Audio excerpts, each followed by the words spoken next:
I am endlessly appreciative of P-Gift and P-Mo from the Royal Thai Embassy for hosting me and my fellow TANIP members this summer. I thank the ambassador and his staff for the immense courtesy of inviting us into his home. I also thank Mary Sue Bissell, Zeph Moses, Temi Adeyemi, Alec Bowman, and Christina Durham from the U.S. Asia Institute for making TANIP possible. Finally, I'm grateful to Jessica Lee and Michael Swain from the Quincy Institute for Responsible Statecraft for allowing me the immense privilege of assisting their research this summer. My name is Kiatathikom, and I was born and raised in the city of Rockford, Illinois. Rockford is different things to different people, as cities are, but if you asked me what it is to me, I would have to say Rockford is the closest thing I ever had to Thailand. By that I mean that my home was a Thailand of its own. My mother and father, aunts and uncles and cousins, whenever we gathered together in one place, that was Thailand.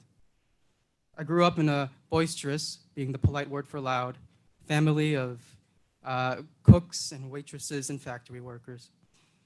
I came of age in the immigrant fashion, in an overwhelming flurry of sights and sounds and smells.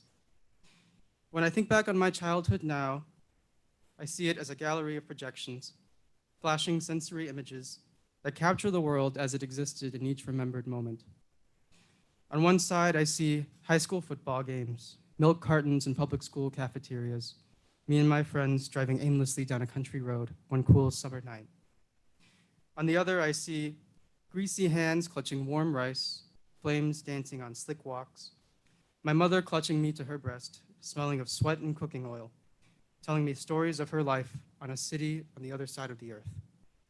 As a child, I achieved, without even trying, a perfect balance between my Thai and American selves. As I grew older, though, the balance began to shift.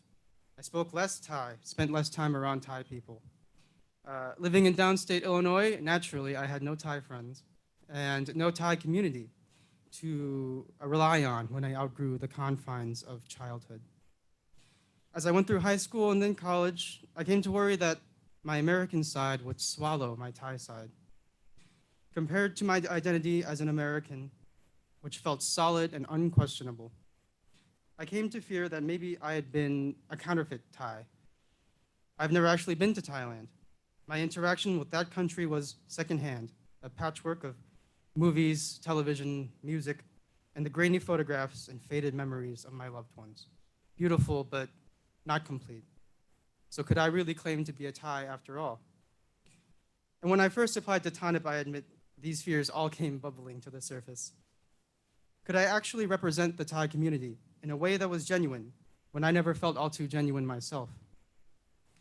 To be perfectly honest, I didn't think I could. But when I was accepted into the program, I got the idea that maybe the U.S. Asia Institute and the Royal Thai Embassy had seen something within me that I myself had been blind to.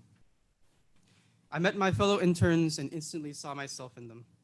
I interviewed with staff from the embassy and found myself oddly entertained when a diplomat repeated the very same tease I had heard over and over again in youth. "Oh, that's funny, you're Thai and your name is Thai." A common refrain in my life from the playgrounds of Illinois all the way to Washington. It became clear to me that what was being asked of me here in D.C. was not to reinvent myself, but to simply be myself. The question of whether I was counterfeit was irrelevant, because the truth is there are no counterfeit people. Ourselves are always genuine, so long as we are genuine with ourselves. The architects of TANIP had seen that truth, I believe, and in conducting this program year after year, the Royal Thai Embassy and U.S. Asia Institute help young Thai Americans all across this nation to see it for themselves. As Thai Americans, we have a unique role to play in this life. The bond between the Kingdom of Thailand and the United States of America is one of the oldest diplomatic relationships in the world today. But a relationship is like an orchard. To remain beautiful, it requires constant maintenance. As Thai Americans and soon as TANIP alumni, we have the privilege and the responsibility to serve as lifelong caretakers of the U.S.-Thai relationship to ensure that it bears fruit for generations to come. I was able to bring my genuine self not only to the embassy, but to my internship placement as well, the Quincy Institute for Responsible Statecraft.